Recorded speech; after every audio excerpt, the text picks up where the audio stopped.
चलिए,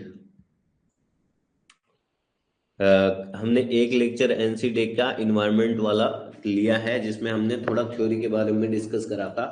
कल भी हम वही करना चाह रहे थे, जो कल नहीं कर पा रहे थे वो आज करेंगे। थोड़ा थ्योरी जो भी थोड़ा बहुत बताने वाला है वो बता देंगे, और फिर उसके बाद में अपन एनसीडे पे एज यूजुअल शिफ्ट कर जाएंगे, है ना।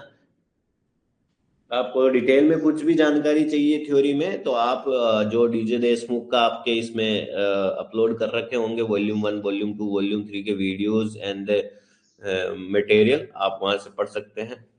ठीक है, चलिए।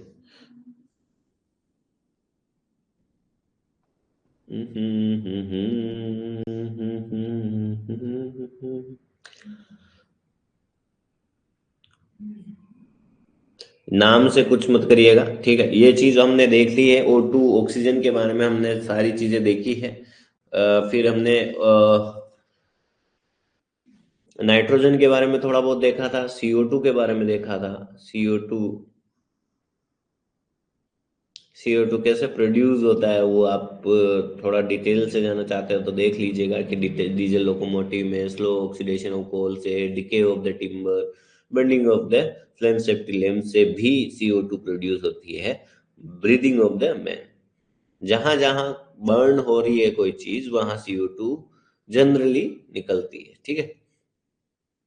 इफेक्ट ऑफ द CO2 थोड़ा देख लीजिएगा, क्योंकि हमने O2 का देखा है, CO2 का भी जरूरी है कि 3% पे आप ब्रीदिंग आपकी डबल हो जाती है। जैसे आप जितनी भी सांस ले रहे हो ना, जैसे मान लो 1 मिनट में आप 15 से 24 बार ले रहे हो, मान लो, है ना। तो ये डबल हो जाएगी, फिर आप तेज तेज सांसें लोगे। 6% होती है आपको हेडेक, मतलब सिर दर्द करेगा, एग्जॉस्ट थकावट महसूस होगी, ठीक है।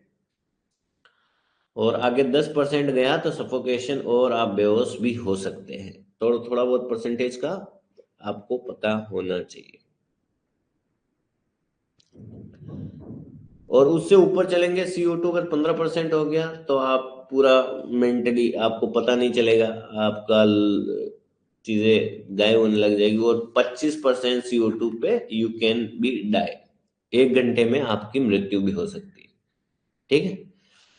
ब्लैक डैम जैसा मैं बताया था कि CO2 और N2 होता है, जिसमें N2 होता है वो 80 to 96% होता है।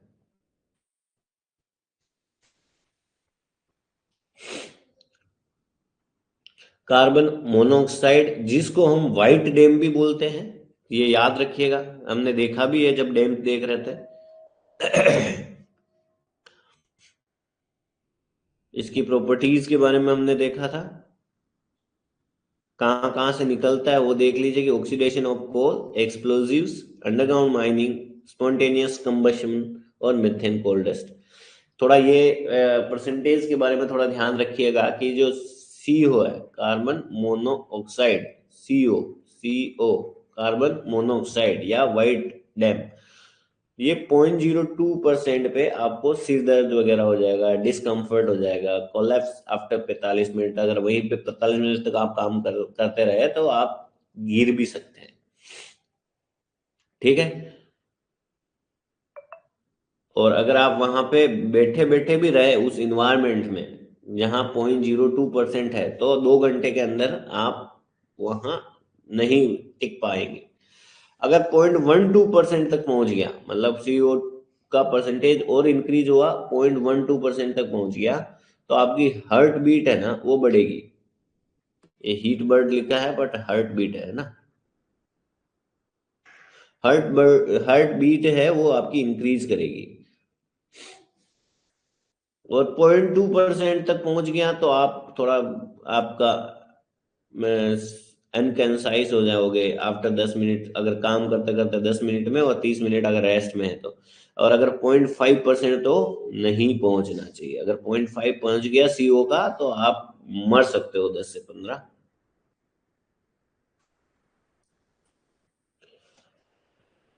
केंद्रीय बग हो ही गया था। मेथेन के बारे में हम देख चुके थे।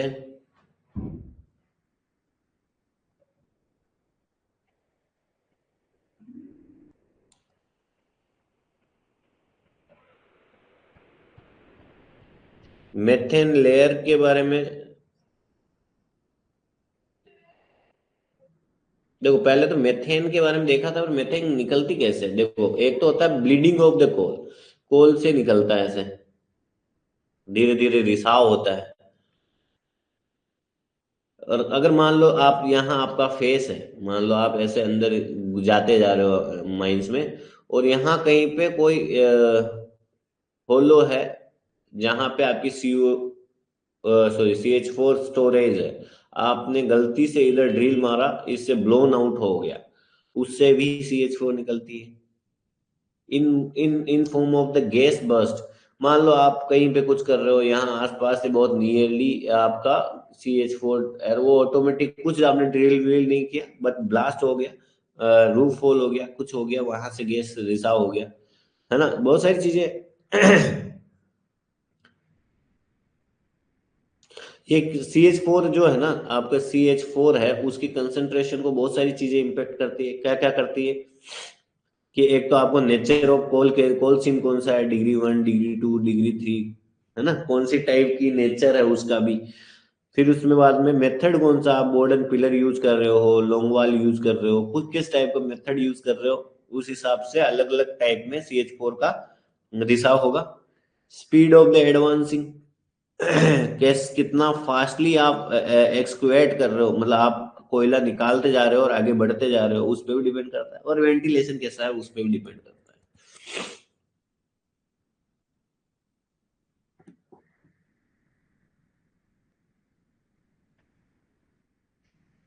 है। मिश्रा जी, मैं पक्का याद से आपको स्टोन डस्ट बैरियर पूरा डिटेल से बता दूंगा, डोंट वरी। मेरे को बस बीच में याद दिला दीजिएगा, 1-2 दिन बाद मैं आपको स्टोन डस्ट बैरियर अच्छे से, जो फर्स्ट क्लास तक आपको काम आएगा, उतना बता दूंगा।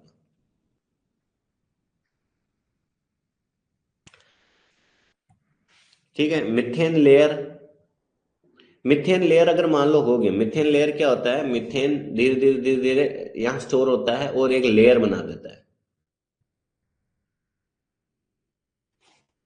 लेयर तो जानते हो, चादर टाइप। तो यहाँ पे मान लो ये लेयर बन गई।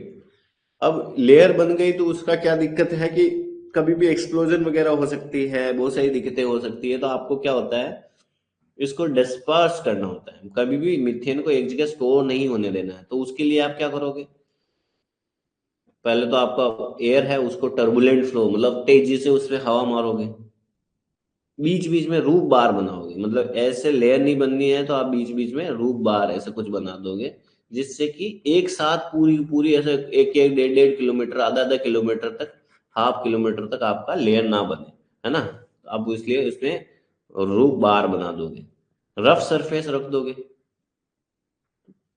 ठीक है, स्मूथ सरफेस नहीं रखोगे। स्मूथ रूफ रखते हो तो आराम से स्टोर होती है, रूफ सरफेस से वो थोड़ा डिस्पर्स हो सकती है, ये थोड़े बहुत याद रखने का।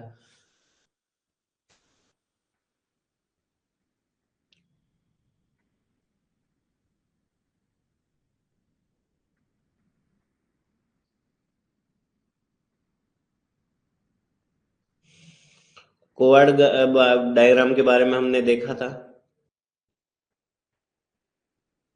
इस वाली इक्वेशन को हम चैपलियर बोलते हैं, चैपलियर्स इक्वेशंस, ये भी देख लिया था। मिथेन लेयर का एक फॉर्मूला होता है, वो याद रखिएगा। एनसी डे में तो बहुत कम 2-4 न्यूमेरिकल दे रखे हैं, बट आपके एक एक गोरे वगैरह में और आपके गेट में आते हैं इस टाइप के क्वेश्चन, जिसमें ये फॉर्मूला होता है कि लेयर को एल से परिभाषित किया गया है। V V is the average velocity, और G is the gravity, rho is the density of air, A means air, minus rho of M, density of methane, और rho of air, multiply quantity, आपकी कितनी quantity है, quantity of sorry, यहाँ पे जो Q से परिभाषित मत करो, आप डब्ल्यू से ही करो, विड्थ ऑफ द एयरवे, और डब्ल्यू, बड़ा डब्ल्यू।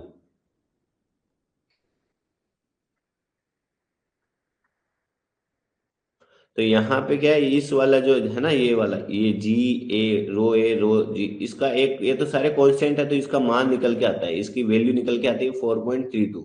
तो आप इसको भी ऐसे भी याद रख सकते हो, V divided by 4.32 Q by W। ठीक है, और जब न्यूमेरिकल आएंगे तो मैं और सोल्व कराऊंगा। थोड़ा बहुत याद रखिएगा, अगर मान लो बहुत बार क्या होता है थ्योरी के क्वेश्चन में फॉर्मूले पूछ लेता है कि मेथेन लेयर नंबर का फॉर्मूला बताओ, तो थोड़ा बहुत तो पता होना चाहिए।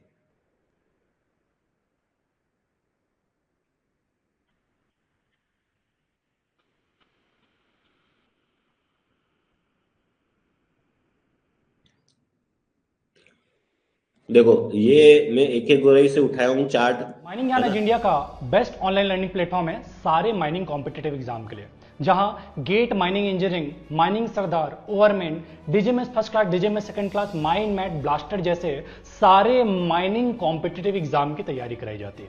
यदि आप गेट एग्जाम की तैयारी कर रहे हैं तो माइनिंग ज्ञान, और गेट के अलावा किसी भी एग्जाम की तैयारी कर रहे हैं तो माइनिंग ज्ञान 2.0 ऐप को डाउनलोड कर सकते हैं, जिसके अंदर में इंडिया के top class faculty members daily के लाइव क्लास कंडक्ट करते हैं, जिसका रिकॉर्डिंग हर क्लास के बाद आपको मिल जाया करता है।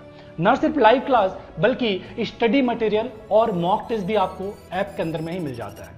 अलग अलग कोर्स के लिए माइनिंग ज्ञान का अलग अलग बुक भी अवेलेबल है, जो आपको कोरियर के माध्यम से भेजा जाता है। मतलब आपको आपके एग्जाम प्रिपरेशन के लिए जिन भी चीजों की जरूरत पड़ती है सब कुछ माइनिंग ज्ञान ऐप के अंदर मिल जाता है। तो आप भी यदि माइनिंग ज्ञान से जुड़ना चाहते हैं और माइनिंग ज्ञान से जुड़ करके अपने प्रिपरेशन को बेस्ट पॉसिबल डायरेक्शन देना चाहते हैं तो आज ही डाउनलोड कीजिए माइनिंग ज्ञान ऐप को गेट एग्जाम की तैयारी के लिए, जबकि माइनिंग ज्ञान 2.0 ऐप को गेट के अलावा बाकी सारे माइनिंग कॉम्पिटिटिव एग्जाम उठाया हूँ चार्ट, है ना। इस क्लास के लिए मुझे इतना ही जरूरी लगा कि इतना डिटेल से नहीं जाएंगे, हम केवल ये बताएंगे कि CH4 है तो उसमें कौन सा इंस्ट्रूमेंट लेंगे, उसमें कौन सा प्रिंसिपल यूज करता है ना। ठीक है, और लगेगा तो और देख लेंगे फिर धीरे धीरे, अभी क्लास तो चलेगी लंबी।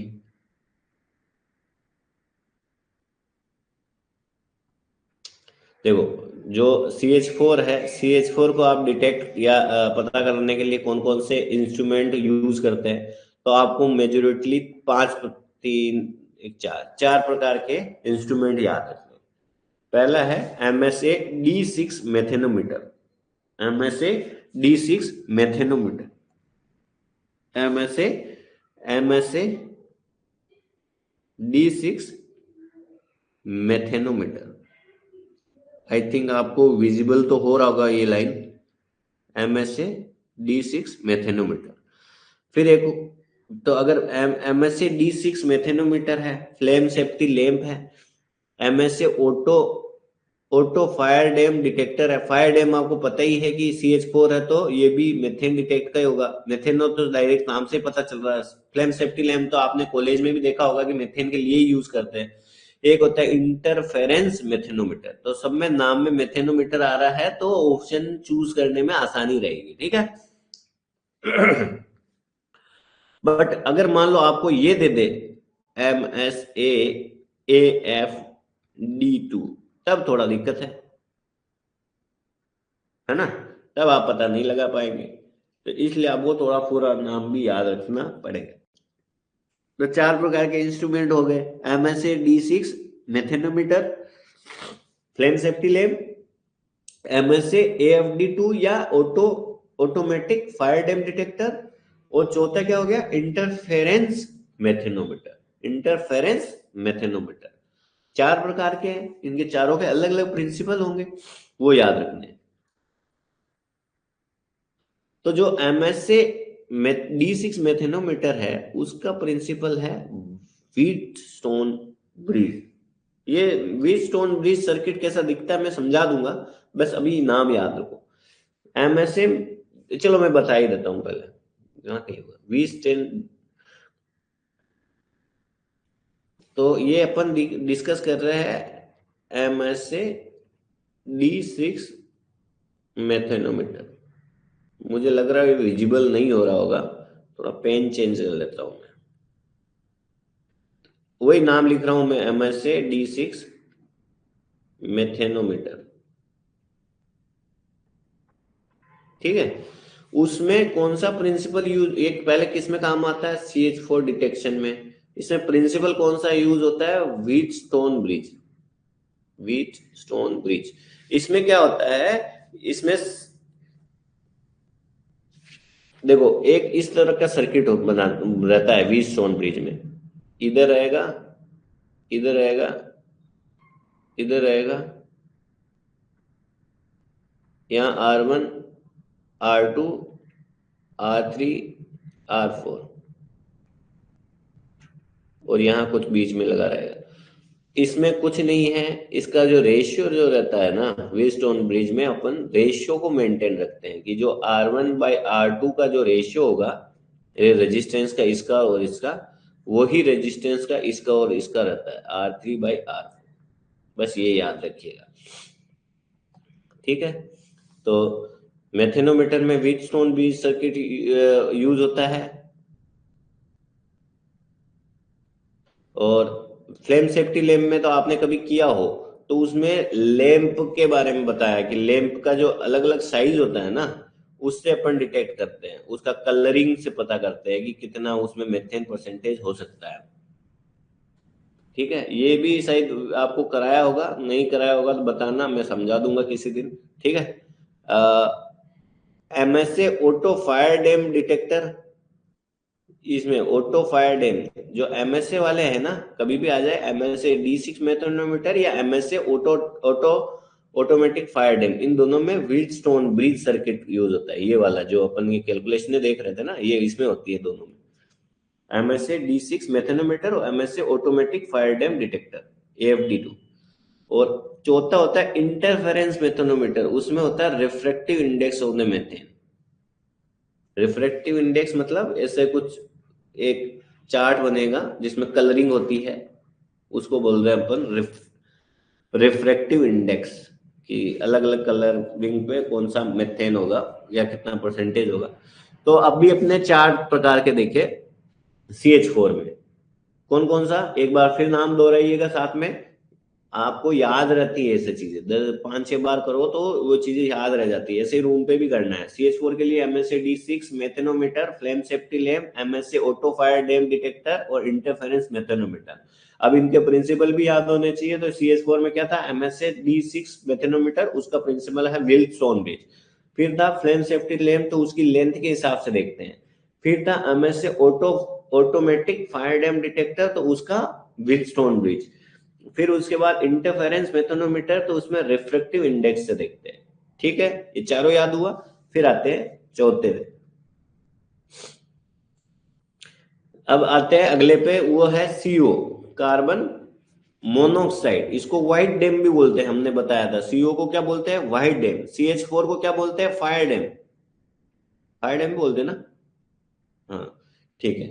तो CO क्या होता है, व्हाइट डैम। इसको डिटेक्ट करने के तीन मेथड है, इसको डिटेक्ट करने के तीन मेथड। कौन कौन से, और भी होंगे बट एक एक गोरे के हिसाब से ये है, तो आपको इतना तो पता होना ही चाहिए। ठीक है, CO के हिसाब से Drager multi detector with PS detector. दूसरा है Drager multi gas detector with hopcalite. Third है Drager multi gas detector with hoolamite tube. ठीक है, तीन तीन प्रकार के आपको डिटेक्शन याद रखने। पहला हो गया ड्रैगर मल्टी गैस डिटेक्टर, तो तीनों में ही है। ड्रैगर मल्टी गैस डिटेक्टर तो तीनों में ही है। ड्रैगर मल्टी गैस डिटेक्टर एक हो गया विद PS डिटेक्टर, दूसरा गया विद होप के लाइट, तीसरा है होल में लाइट। कहाँ लिखूं यार,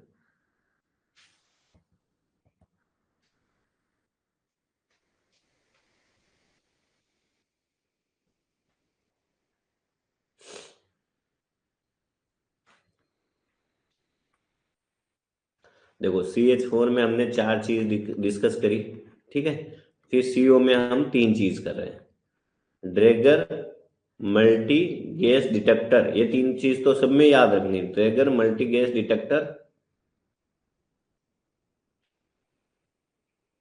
ये भी याद रख लो, ठीक है। विथ PS, विथ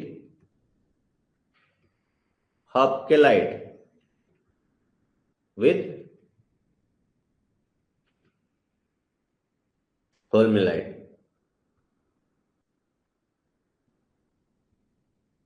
ठीक है, विद होलेमला। तो ये चीजें याद रहनी चाहिए। अब इसके अंदर प्रिंसिपल क्या है वो भी आप थोड़ा याद रखिएगा। प्रिंसिपल क्या क्या है, देखो, जो ड्रैगर पीएस डिटेक्टर है, पीएस डिटेक्टर है, ड्रैगर मल्टी गैस डिटेक्टर, उसमें silica gel with light yellow potassium palladium sulphide, इतना याद रहे तो अच्छी बात है, रखोगे तो अच्छा है। और जो होप के लाइट है उसमें होता है MnO2 CO2 copper 2, MnO2 Cu2O। और जो ड्रैगर होल्मेलाइट है उसमें है I2O5 H2SO4, ठीक है।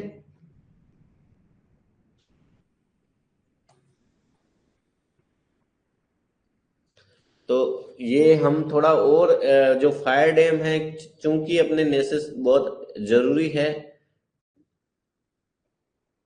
सर एक रिक्वेस्ट है कि नेक्स्ट टॉपिक जूलॉजी का लीजिएगा।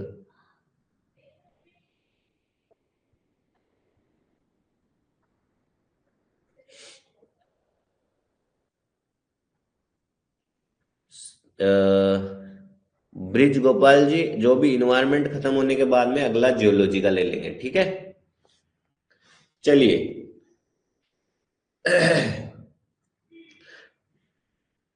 इसके अलावा भी अगर आपको लगता है कि यार फायर डैम जरूरी है ना, तो उसके लिए हम थोड़े और ज्यादा देख लेते हैं कि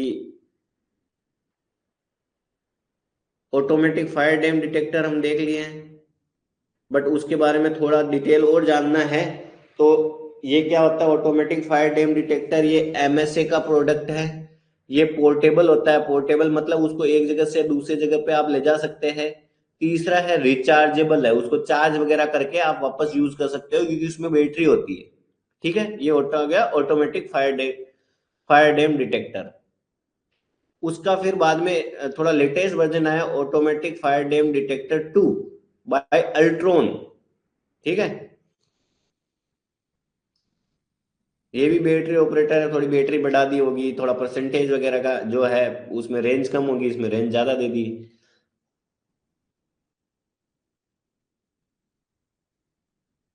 इसमें इतना कुछ है नहीं स्लाइड में, ठीक है। सीओ डिटेक्टर, सीओ डिटेक्टर हम देख रहे थे, वहां पे चार तो हमने देखे, जो एक बोरे के हिसाब से तो तीन ही दिखाए थे सीओ डिटेक्टर। उसके अलावा देखना तो देखो पीएस डिटेक्टर, पीएस डिटेक्टर उसने भी लिखा है, होपकेलाइट लिखा है, मल्टी गैस डिटेक्टर विद होल्मेलाइट, एक MSM डिटेक्टर भी है, उससे तो पता चल मल्टी गैस डिटेक्टर होता है। और ये दो याद रखना, और एक अल्ट्रॉन इंडिया का BCO और BCO 1R, ये भी CO डिटेक्ट करते हैं। और एक होता है एमिकोर CO डिटेक्टर एंड मॉनिटरिंग। दो और आगे एक एक गोरे में तीन ही मेंशन थे, यहाँ पे एक दो एक्स्ट्रा है। अल्ट्रॉन इंडिया भी बनाता है CO डिटेक्शन के लिए, और एमिकोर भी बनाता है। तो थोड़ा आइडिया रखना है कि भाई कभी ऑप्शन में आ जाए तो पता रहे ऐसा।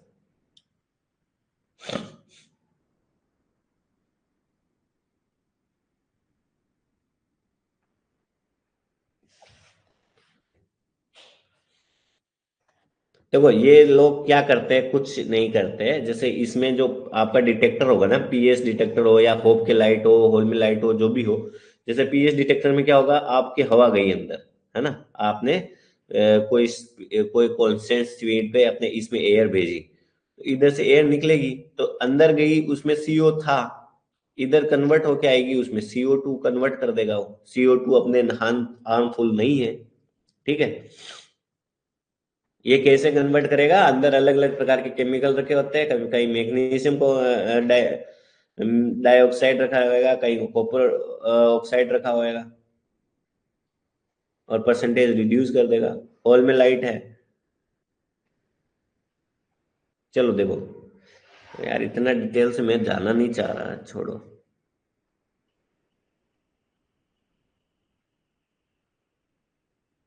एक ग्राम रेशियो याद रखना। ग्राम रेशियो क्या होता है?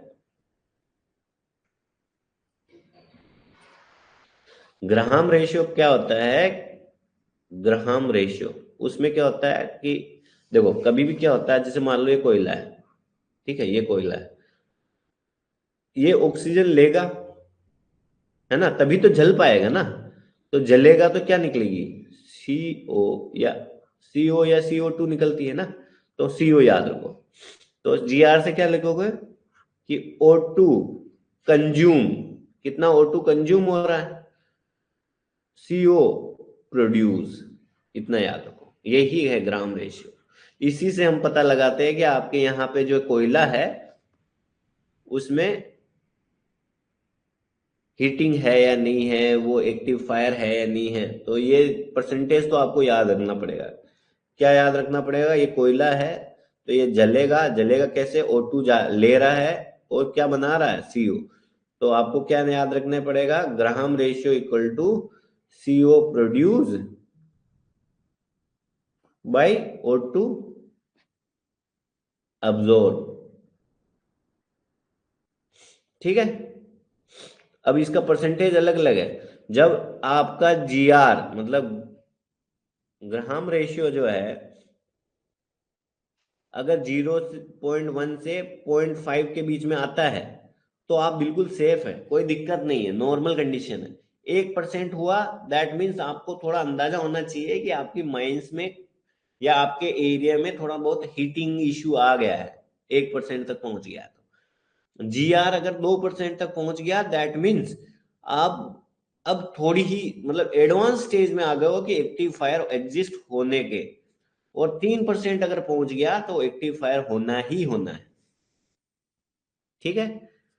तो ये परसेंटेज जरूर याद रखिएगा, 0.1 to 0.3 नॉर्मल, फिर 1% स्पॉन्टेनियस हीटिंग, फिर 2% advance stage of active fire, और 3% में एग्जिस्टेंस ऑफ एक्टिव फायर। इतना तो पता होना चाहिए।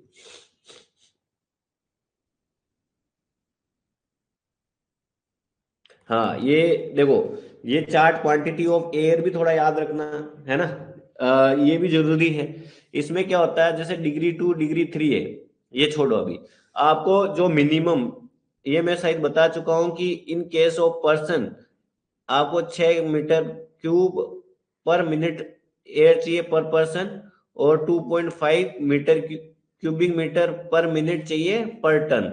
मतलब क्या करना चाह रहा हूं, अरे यार खाली पेज नहीं है।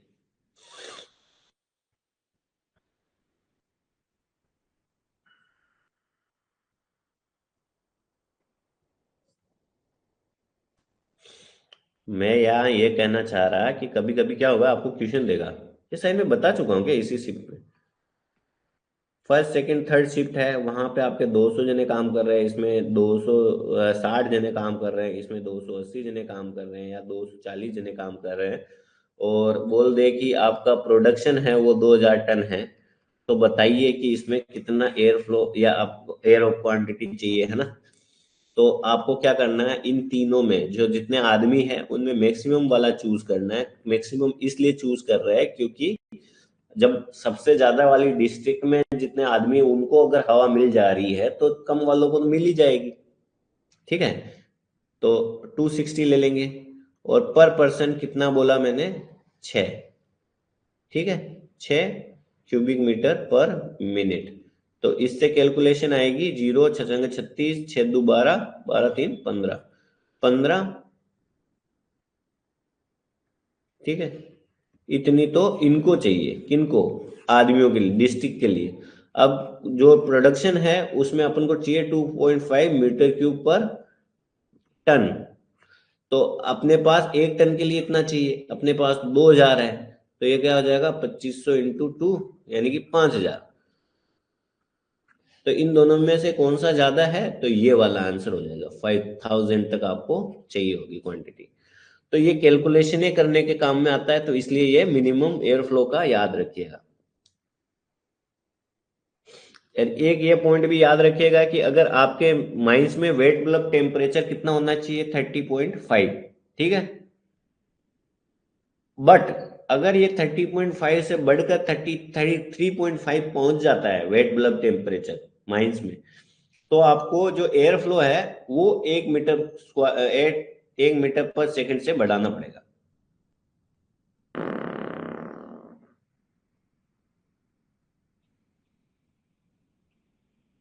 ठीक है, ये जानकारी भी रखिएगा। समझ में आया? चलो, अभी तक कोई डाउट हो तो बताओ, वरना मैं फिर आगे चलता हूं।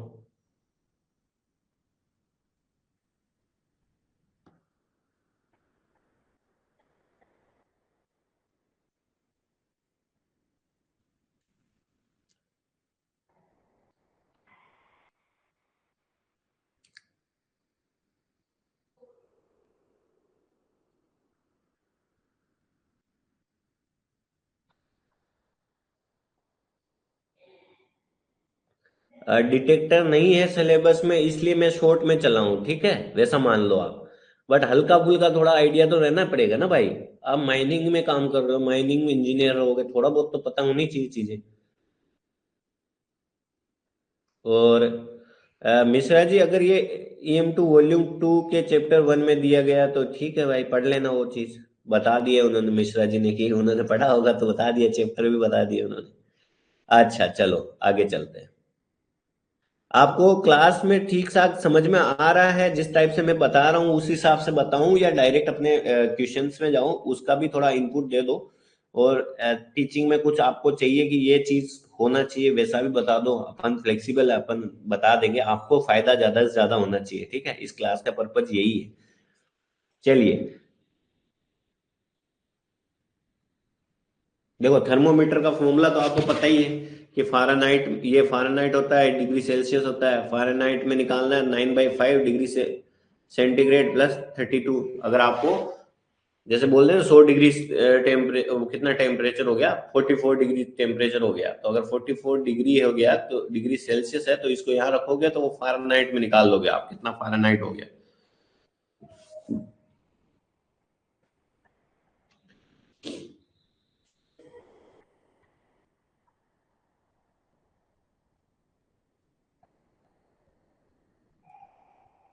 ये एटमॉस्फेरिक प्रेशर काम में निकालने के काम में आता है। एक आज आपको होमवर्क है, आज ऐसे ही जाके रेंडमली जब भी फ्री बैठे हो तो पता करना है कि यहाँ मरकरी क्यों यूज हो रहे हैं।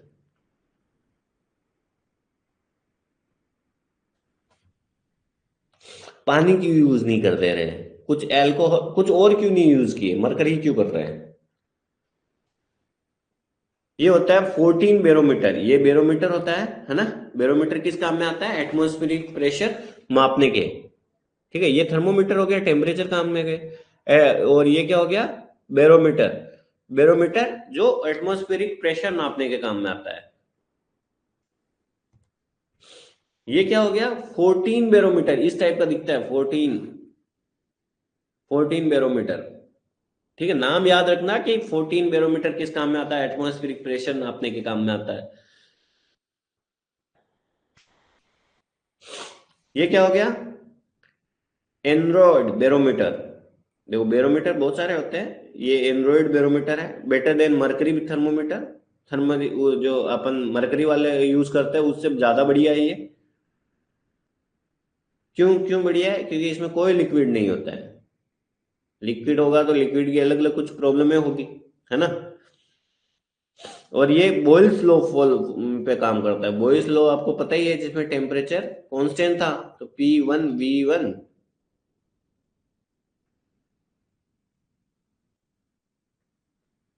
P is directly inversely proportional to A, तो बॉयल्स लॉ पे काम करता है। एक होता है ह्यूमिडिटी, है ना। ह्यूमिडिटी क्या होता है? चिपचिपापन होता है, होगा आपको, जहां पे समुद्र के आसपास रहते होंगे, जहां पे, वहां पे चिपचिपा होता है, वो ह्यूमिडिटी की वजह से ही होता है। आप अपने एरिया में भी देखते हो कि जब जब ह्यूमिडिटी, आर्द्रता ज्यादा हो जाती है, तो लोग बोलते हैं अब बारिश आने वाली है ना। तो वो क्या होता है? ह्यूमिडिटी होती है। ह्यूमिडिटी हाइग्रोमीटर से अपन नापते हैं, हाइग्रोमीटर से। किससे? हाइग्रोमीटर से। रिलेटिव ह्यूमिडिटी क्या होती है कि mass of the water vapour divided mass of the water vapour required to saturated. ये छोड़, देखो ये होता है एक हाइग्रोमीटर, जिसमें दो प्रकार की थर्मोमीटर लगी है। एक ड्राई वेट बल्ब नापती है, ड्राई वेट बल्ब टेम्परेचर, एक होती है वेट बल्ब टेम्परेचर। ठीक है, उससे अपन 100 minus dry bulb temperature minus wet bulb temperature निकाल के उससे मल्टीप्लाई करके मल्टीपल फैक्टर से मल्टीप्लाई करेंगे तो आप रिलेटिव ह्यूमिडिटी निकाल सकते हो। उसका फॉर्मूला ये रहा, ये देखो ये लिखा है कि 100 माइनस डीबीटी माइनस डब्ल्यूबीटी, मतलब ड्राई बल्ब टेम्परेचर, मतलब इनमें से किसी का एक का टेम्परेचर, और दूसरा वेट बल्ब टेम्परेचर, इनमें से किसी एक का टेम्परेचर, उन दोनों को डिफरेंस करेंगे, उसको मल्टीप्लाइंग फैक्टर से मल्टीप्लाई कर देंगे। ठीक है तो उससे रिलेटिव ह्यूमिडिटी निकलता है। ठीक है, तो मल्टीपल फैक्टर कौन से होते हैं ये जरूर याद रखिएगा, फॉर्मूला याद रखिएगा, है ना, क्योंकि थ्योरी के में ऐसी चीजें पूछ लेता है ना, तो याद तो रखनी है। न्यूमेरिकल के लिए भी ये चीजें चाहिए, थ्योरी के लिए भी थोड़ी बहुत चाहिए। तो ये मत सोचिएगा कि मैं यही कह रहा कि छोटी छोटी चीजें अगर पढ़ रहे हो, अगर मैं थोड़ा डिटेल से चला जाता हूँ और वो एक्स्ट्रा हो जाती है, तो ये मत बोला करो कि सिलेबस में नहीं है। मैं आपके सिलेबस को देख के नहीं पढ़ा रहा हूँ, थोड़ा ध्यान रखिएगा। मैं एनसीडे के सिलेबस के हिसाब से, या फिर मेरे को लगता है कि ये एग्जाम में पूछे जाते हैं अलग अलग में, तो इसलिए मैं बता रहा हूँ। आपको नहीं लग रही वो चीज कि मेरे काम की नहीं है तो आप छोड़ दीजिए, है ना। मल्टीपल फैक्टर क्या होता है? अगर आपका टेम्परेचर लेस देन 20 डिग्री है तो आपको मल्टीप्लाई फैक्टर कितना लेना है? 9। अगर 20 से 25 हो गया तो आपको 8 लेना है, और अगर 25 डिग्री से ज्यादा हो गया तो 7। तो यहाँ जो मल्टीप्लाइंग फैक्टर होता है वो अलग अलग टेम्परेचर पे अलग अलग लोगे आप। ठीक है, ये काटा थर्मोमीटर है, इस तरह का दिखता है काटा थर्मोमीटर। मैं फोटो दिखाने का पर्पज यही है कि चीजें उससे ज्यादा याद रहती है।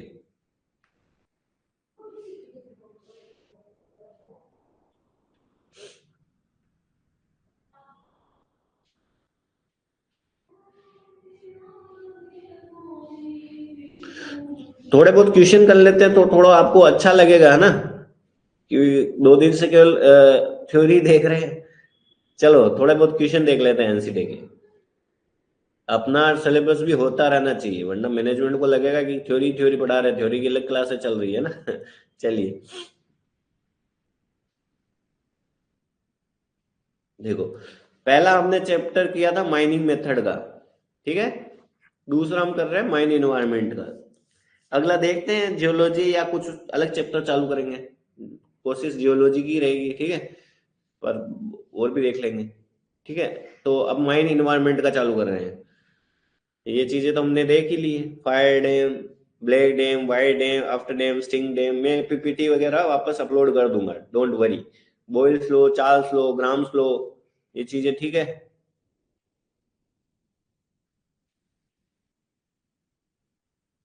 चलो पहला क्वेश्चन आपका भी आना चाहिए, 30 सेकेंड टाइम है, please involve.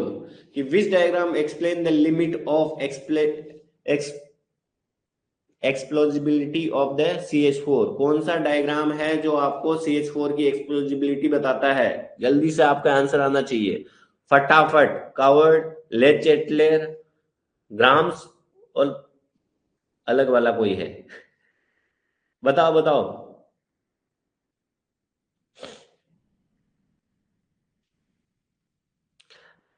Question number with answer लिखिएगा, है ना।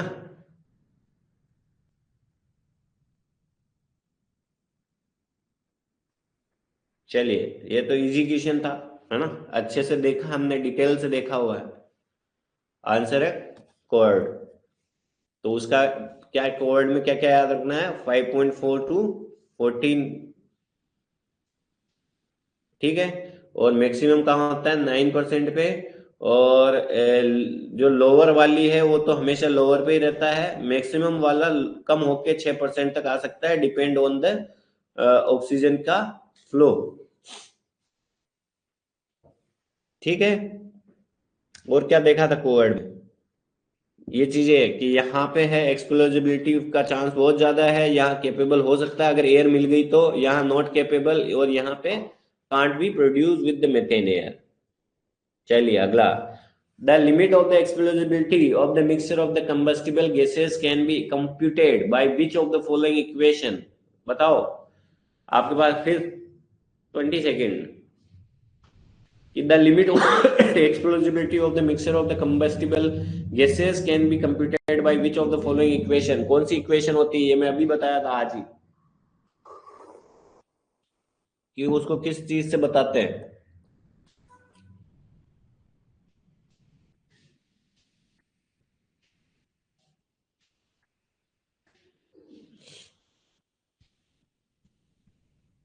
अच्छा, थोड़ा टाइम लगता है तो मैं टाइम दे तो रहा हूँ 30 सेकेंड, उतना उससे ज्यादा थोड़ी लगता है भाई।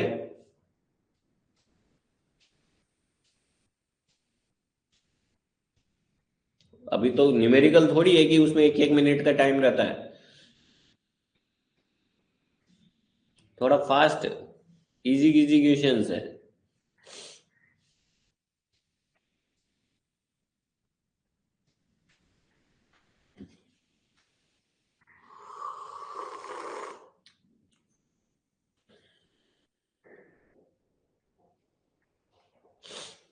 बताओ, the limit of explosibility of the mixture of the combustible gases can be computed by which of the following equation.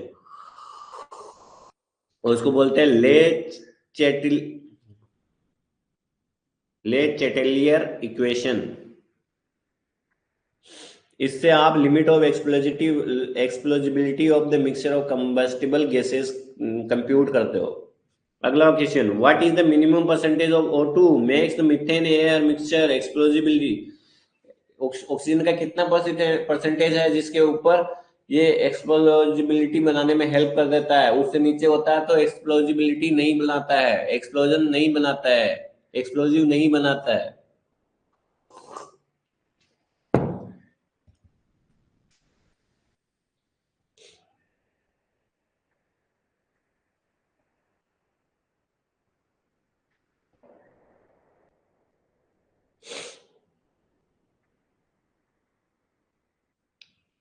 ओ ओ ओ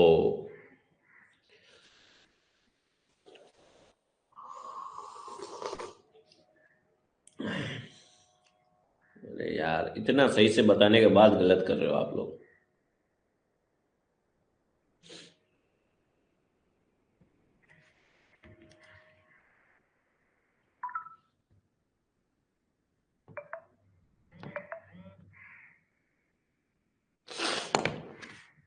देखो यहाँ मैं बताया था, रुको, ये देखो, no percentage of fire dam.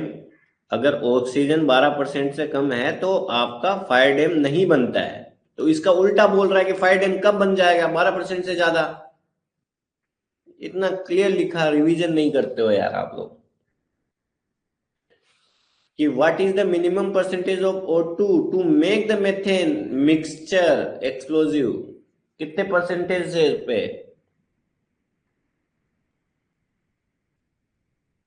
Sumit Kumar Jha, आप ठीक हो। बाकी ब्रिज गोपाल, सुयश मिश्रा और करुणाकर, आप सब गलत हो।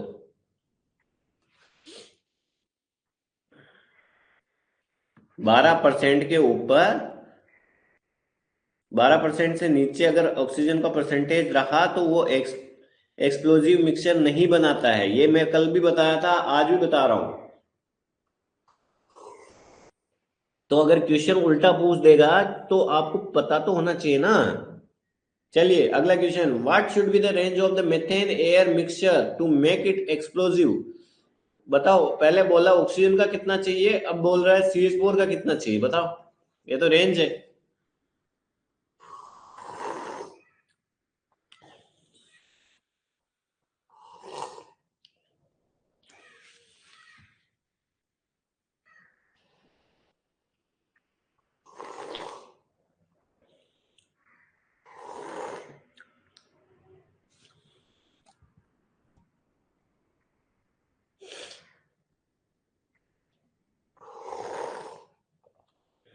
चलो ठीक है, ये तो इजी वाला क्वेश्चन आज भी बता दिया था इसलिए आ गया था, उस चीज को नहीं बताया तो सब गलत कर दियो।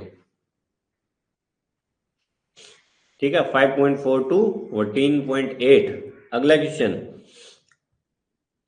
The delay between the ignition and the application of the heat source term as, the delay between the ignition and application of the heat source, क्या बोलेंगे उसको?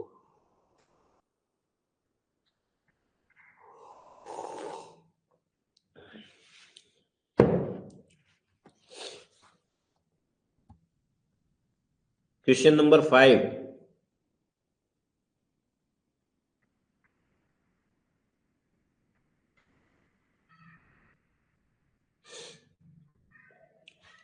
देखो, पहले इंक्यूबेशन पीरियड बताता हूँ क्या होता है। इंक्यूबेशन पीरियड क्या होता है, मान लो ये आपका कोयला है, इसके अंदर है, तो फर्स्ट आपने कब उसको यहाँ टच किया है ना, निकालने से पहले, जैसे मान लो फर्स्ट यहाँ से निकालना चालू किया और ये कोयला आपने यहाँ तक निकाल लिया, इस पूरे ड्यूरेशन को, इस कोयले को खाली करने के ड्यूरेशन को अपन इंक्यूबेशन पीरियड बोलते हैं। कि फर्स्ट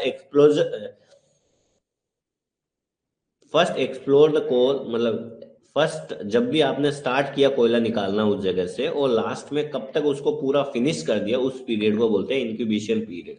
और ये पीरियड आपके पैनल डिसाइड करने में भी काम में आता है, किसके? बॉर्डर पिलर के। तो याद रखिएगा। एक होता है leg of ignition. Leg of ignition क्या होता है कि जब आपका इग्निशन स्टार्ट होता है, मतलब हीटिंग,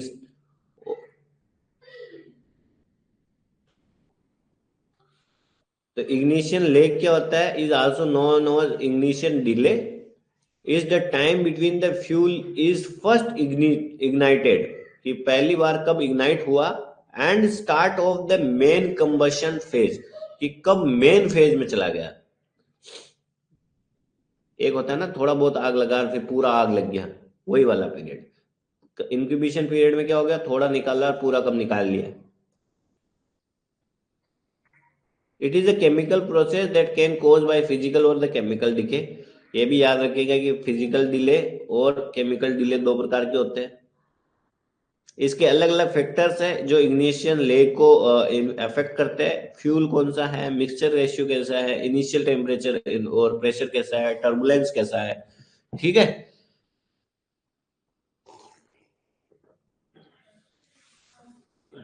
अगला question, 30 second will you will have, the rate of increase of the temperature with depth. कह रहा है कि अगर ये आपका है, अगर आप नीचे जाते हो, आपकी अर्थ, ये आपका अर्थ है, आपको पता तो होगा ना कि जब ऊपर से नीचे जाते हो, ये सरफेस है, तो सरफेस से आप जब अंदर उतरते हो पृथ्वी के अंदर, तो टेम्परेचर क्या होता है, बढ़ता है ना।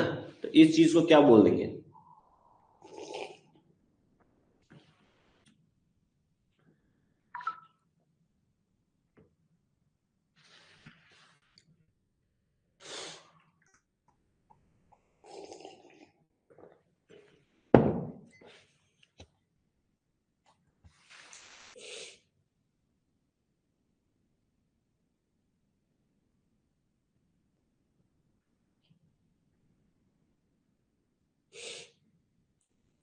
इस चीज को हम जियोथर्मल ग्रेडियंट बोलेंगे, कि डेप्थ के साथ अगर टेम्परेचर बढ़ रहा है तो उसको जियोथर्मल ग्रेडियंट बोलेंगे। ठीक है। विच of the following property is not a complex function of the thermal emissivity.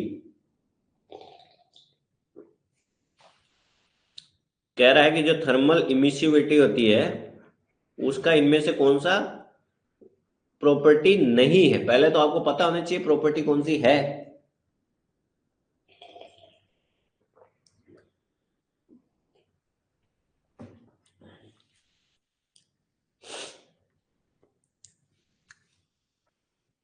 देखो, थर्मल इमिसिबिलिटी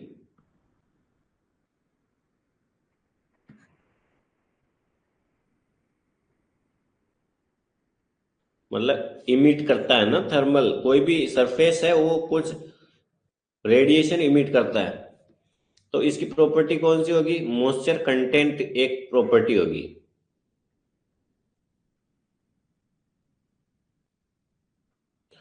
टेम्परेचर भी उसकी एक प्रॉपर्टी है, और रॉक सरफेस भी एक प्रॉपर्टी है। ये तीनों ही उसकी प्रॉपर्टी है, बट रॉक वेदरेबिलिटी नहीं है। रॉक वेदरेबिलिटी उसकी प्रॉपर्टी नहीं है।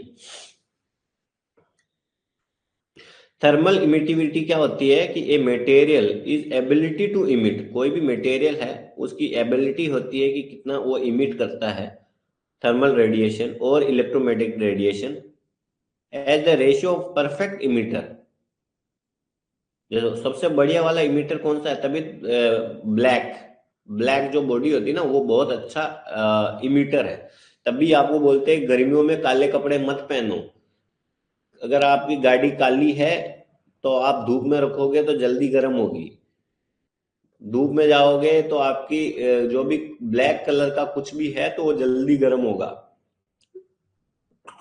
ठीक है, तो black body is the perfect emitter है। और जो इमिसिविटी होती है वो बहुत सारी चीजों पे डिपेंड करती है कि मटेरियल कौन सा है, सरफेस इक्वालिटी कैसी है, टेम्परेचर कैसा है, वेवलेंथ कैसी है, एंगल कैसा है, उसके अलावा मॉइस्चर, टेम्परेचर, रॉक सरफेस, ये 3-4 और भी। तो rock weatherability is not the property of the thermal emissivity. ठीक है, अगला question, man through the process of a produce heat, कोई को आदमी कौन से प्रोसेस के द्वारा हीट प्रोड्यूस करता है? अगर आपको आता है 30 second you will have and give your answer.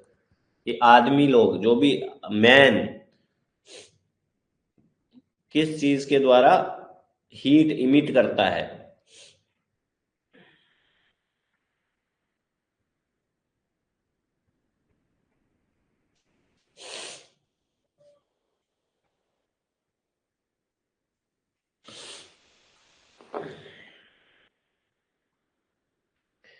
Man जो भी है वो मेटाबॉलिज्म जो होता है ना, मेटाबॉलिज्म मेटाबॉलिज्म है। The man through the process of metabolism produce heat, metabolism के द्वारा हीट प्रोड्यूस करता है। अगला question, the instrument use to measure the humidity, ये तो आज ही डिस्कस किया था कि ह्यूमिडिटी किस चीज से मेजर होती है, बताओ।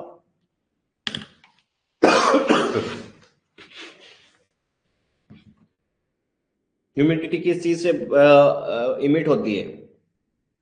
देखो कभी भी है ना, आपको पीवाईक्यू डिस्कस कर रहे हो तब तो आपको 100% ऐसा ही करना है जो मैं बता रहा हूं अभी। और अगर आप कोई भी प्रैक्टिस क्वेश्चंस कर रहे हो तो भी आपको, क्योंकि अभी आप जितनी मेहनत कर लोगे एग्जाम में उतनी ही कम मेहनत करनी पड़ेगी, है ना। तो उसमें क्या है, आपको किस तरह से पीवाईक्यू या प्रैक्टिस जब भी करते हो तो आपको, जैसे इसने पूछा instrument use for measuring the humidity, ये शायद आपको पता होगा। बट जो नहीं पता है उसके बारे में भी थोड़ा सर्च करा करो गूगल पे कि कैसा दिखता है। थर्मोमीटर क्या होता है? ये टेम्परेचर मापता है। ठीक है, गैल्वोमीटर शायद रेजिस्टेंस मापता है। मेथेनोमीटर मेथेन CH4 मापता है। ठीक है, और हाइग्रोमीटर ह्यूमिडिटी मापता है। ठीक है, तो आपको इस तरह से ही पता होनी चाहिए चीजें। इस ऐसे करने से आपको क्या होगा, एक क्वेश्चन से आप 4 क्वेश्चन प्रिपेयर कर रहे हो। ठीक है, तो कोई भी बुक की अगर आपने मान लो 2000 क्वेश्चन है, आपने पर क्वेश्चन 4 ऑप्शन है तो 8000 हो गए। अब 8000 तो नहीं होंगे, फिर भी 2000 के 4000 5000 क्वेश्चन आपके तैयार हो जाएंगे। थोड़ा ऐसे थोड़ा प्रिपेयर करा करो स्मार्टली, इसको बोलते हैं कि थोड़ा फास्टली तैयारी होगी। पीवाईक्यू में तो ये चीज आपको करनी ही करनी है, क्योंकि पीवाईक्यू में क्या होता है, आज ये क्वेश्चन दिया, अगली बार हाइग्रोमीटर से पूछ देगा इसमें वेट, ब्लड टेम्परेचर और वो वाला क्या होता है, या वो उसकी वो जो रेंज पूछ देगा जिसपे अपन निकाल रहे थे रिलेटिव ह्यूमिडिटी वगैरह वाला। तो आपको थोड़ा डिटेल से पढ़ोगे तो चीजें चीजें समझ आएगी। चलिए अगला क्वेश्चन देखो, ये चीज तो हमने देखा था कि आपके रिलेटिव ह्यूमिडिटी किससे मतलब सॉरी मेजरिंग द ह्यूमिडिटी क्या था, हाइग्रोमीटर।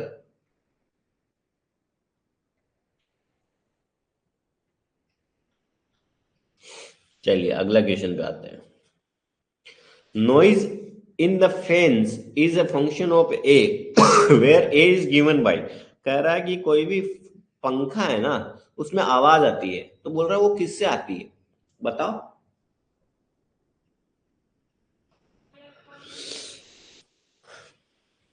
जो फैन है, फैन में आवाज तो आती है, वो किससे आती है? कि आपके जो रोटेशन हो रहा है उससे आ रही है, या फैन की ब्लेड कितनी है, 3 4 5।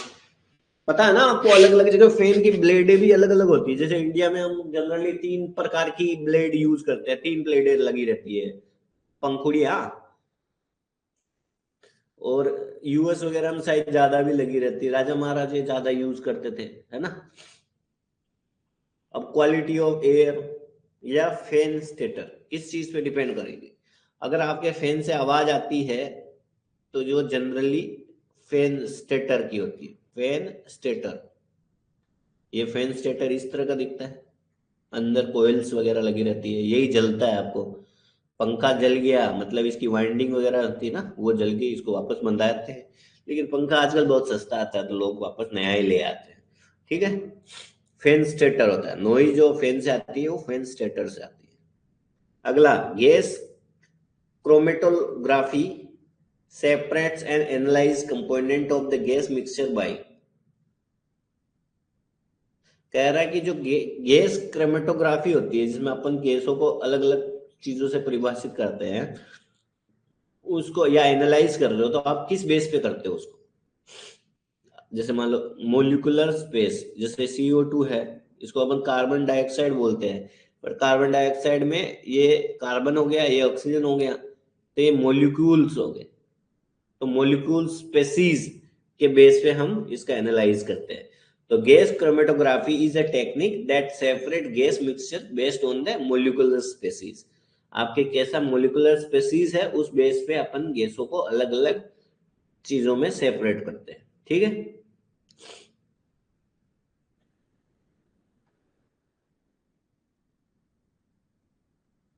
इसमें करते क्या है वो बताने वैसे है नहीं, कि इसमें कंटेनर रहेगा, उसमें सैंपल रहेगी, उससे आपकी लिक्विड गैस इंजेक्ट होएगी, which of the passing through the stationary phase. The stationary phase can be liquid और solid, but the most modern the DC system use the polymer liquid, the separate can be the. छोड़ो यार, आप बस यही याद रखो कि chromatography जो होती है ना, गैस क्रोमेटोग्राफी, इसमें अपन क्या करते हैं, गैसों को अलग अलग सेपरेट करते हैं। मिक्सचर होता है गैसों का, जिसमें मान लो 4 5 गैसें भरी हुई हो, तो उसमें अलग अलग गैस को अलग अलग किया जाता है। वो किस बेस पे किया जाता है? वो मोलिकुलर स्पीसीज के बारे में। जैसे मान लो आपने, ये चलो इससे अलग हटके बताता हूँ, कि मेटल माइंस में काम करते हो, मान लो आप कोई माइंस में काम करते हो, वहां पे आपको एक और मिलता है, ठीक है, चार, कुछ भी और मान लो। तो अब मान लो इस ओर में आपको लेड भी है, जिंक भी है, और भी सिल्वर भी है, और ये मिट्टी वगैरह भी मिक्सर है। तो जो होता है स्मेल्टिंग प्लांट में जाएगा, या वहीं पे इसको क्रश करेंगे और बारीक बारीक बारीक बारीक टुकड़ों में तोड़ देंगे, बहुत ज्यादा मिलिंग मिलिंग कर पुरा के इसको बहुत बारीक बारीक तोड़ देंगे। फिर इसमें अलग अलग प्रकार के केमिकल डालोगे आप। क्यों अलग अलग केमिकल? कुछ केमिकल इसके साथ रिएक्ट करेगा, कुछ इसके साथ रिएक्ट करेगा, कुछ इसके साथ रिएक्ट करेगा। तो वहां केमिकल प्रोसेस से आप इनको सेपरेट करते हो, कि लेड अलग कर दिया, जिंक अलग कर दिया, सिल्वर अलग कर दिया, है ना। तो यहाँ गैस क्रोमेटोलॉजी है, यहाँ पे मोलिकुलर स्पेसीज के बेस पे ये अलग अलग करते हैं। अच्छा, अगला क्वेश्चन है, what does the CH4 produce when burn in the air? ये भी मैं बता चुका हूं आपको अच्छे से।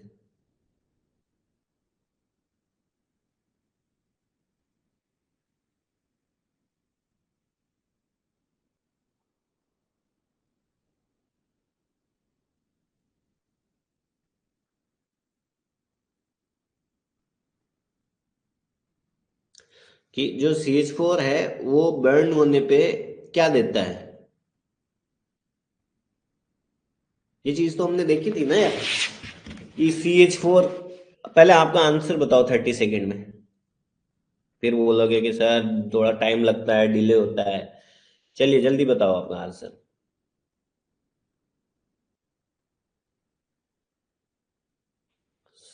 यांस बी H2O, ठीक है।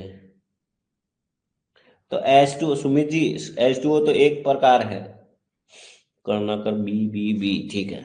चलो आ गए आपके कुछ कुछ के आंसर, चलो देखते हैं।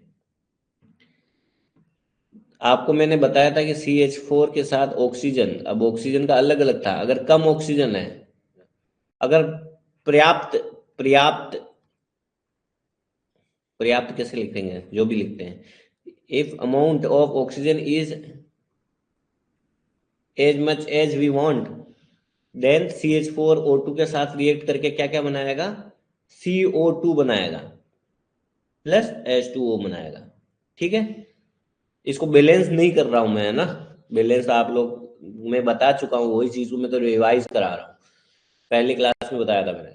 अगर CH4 में O2 कम है, O2 इज कम या लेस, तो ये जब इससे साथ रिएक्ट करेगा तो ये CO तो नहीं बन, CO बनाएगा, CO2 नहीं बनाएगा, H2O, ठीक है। तो अपने को यहाँ ऑप्शन यही अच्छा लग रहा है, तो ये लगा देंगे, क्योंकि ये पूछ रहा है कि जब what does the CH4 produce when burn in the air. चलिए, name the instrument which is use to measure the atmospheric pressure. ये तो इजी क्वेश्चन है यार। 30 सेकेंड यू विल हैव।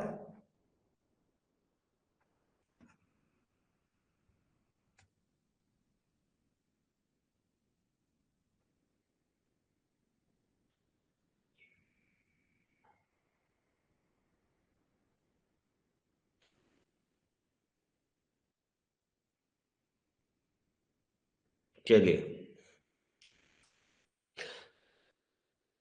ये चीजें मैं जैसे बता रहा हूं वैसे मेथनोमीटर किस काम में आता है, CH4 डिटेक्शन में, ठीक है। इसी से आपको चारों प्रकार के मेथड याद आ जाने चाहिए, MSAD6 मेथनोमीटर, फ्लेम सेफ्टी, फिर MSA, फिर एक और था इंट्रोफेरेंस, काटा थर्मोमीटर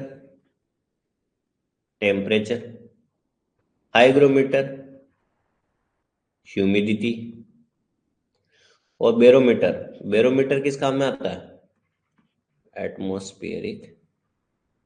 देखो ये क्वेश्चन बताने का कोई सेंस था नहीं, बट मेरे को आपको ये चीजें बतानी है कि आपको इसी तरह से रिवाइज करनी है चीजों को, ठीक है।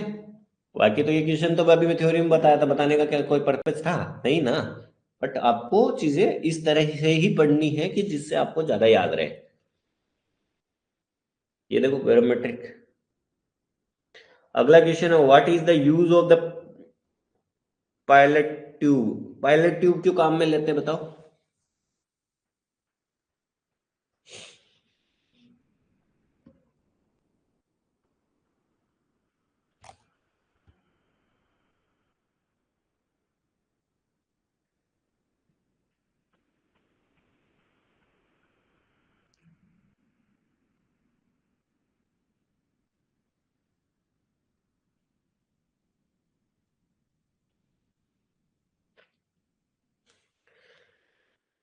पायलट ट्यूब आपके काम में आता है to measure the static pressure.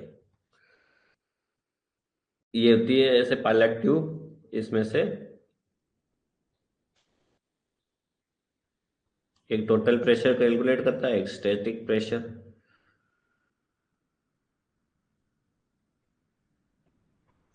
ठीक है, कुल मिला के याद रखिए, to measure the static pressure we use pilot tube.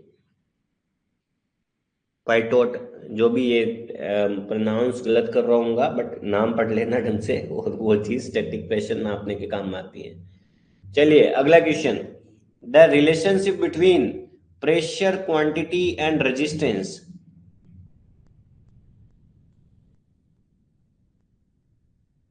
थोड़ा इसके बारे में भी अपन कल थोड़ा डिस्कस कर लेंगे, है ना, कैसे थोड़ा बहुत याद चीजें रखनी है, कौन सी चीजें याद रखनी है। ये तो शायद आपको पता होगा कि P इक्वल टू, बताओ बताओ बताओ जल्दी, static pressure, velocity pressure. Question number 17, that the relationship between the pressure P, quantity Q, resistance of the air is expressed like, इसका क्या रहेगा?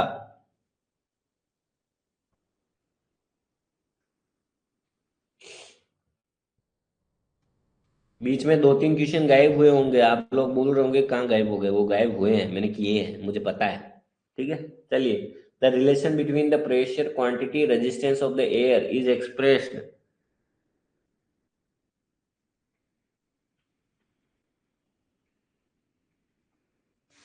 P इक्वल टू होता है RQ स्क्वायर। अब इसमें भी बहुत सारे क्वेश्चन बनते हैं ना। P is the pressure, R is resistance, Q is the quantity. एक होता है कि मान लो ये सारी सारी डिस्ट्रिक्ट है, वो सी ये पैरेलल है, तो उसमें कैलकुलेशन अलग होगी, या एक सीरीज में है तो उसमें अलग होंगी। तो इस टाइप के क्वेश्चन आता है, कभी एक में रेगुलेटर लगा देगा, कभी एक में बूस्टर लगा देगा, उस टाइप के क्वेश्चन आते हैं, है ना। अगर आपने थोड़े बहुत देखे न्यूमेरिकल, याद आ रहा है तो अच्छी बात है, नहीं आ रहा है तो भाई आप थोड़ी तैयारी अच्छे से करो। केवल एक चीज पढ़ के सिलेक्शन नहीं होगा, कंपटीशन हाई है हर चीज में। CO2 is treated as the best extinguisher. अच्छा चलो, यहां से अपन कल देखते हैं, थोड़ा एक्सटिंग्विशर वगैरह, फायर वगैरह के बारे में देख लेंगे, है ना। चलिए, आज का क्लास यहीं खत्म करते हैं। कल थोड़ा फायर वगैरह के बारे में, थोड़ा एक्सटिंग्विशर वगैरह के बारे में देख के फिर आगे अपनी क्लास एज यूजुअल स्टार्ट करेंगे।